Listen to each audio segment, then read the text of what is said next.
Deadly sin number 4, our friend Arnold Schwarzenegger, the Terminator. So I've had that nickname from time to time with the job that I do. A deadly sin that we want to avoid is going it alone.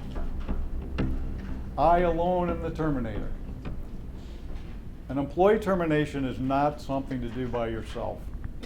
And it's not something to let the CEO or business leader do by herself or himself either. I want a witness nearby. And I want to have something, some way where we can measure and have some sanity in a position that could end up with a lot of difficult conversation. One thing for sure is I want to make sure that the CEO or business leader is not going to say too much. It's a difficult thing to rein in that business leader sometimes. Anybody been in a situation where a business leader said something that it came out of her mouth or his mouth and you wish that you could just reel it back in and rewind the tape?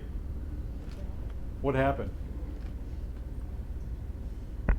Anybody remember an example?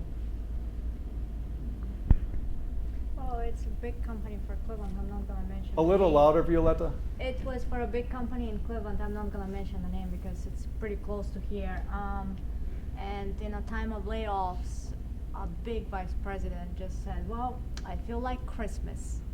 And everybody was like, what are you talking about? Well, that's a time for you guys who's gonna stay and we don't know who's gonna stay and who's gonna go is to prove yourself. So that was kind of very unemotional. Scary, yeah. Let's talk a little bit about what we ought to say and what we shouldn't say in a termination meeting. We'll have some discussion on that. Some things that we want to talk about, some things that we don't.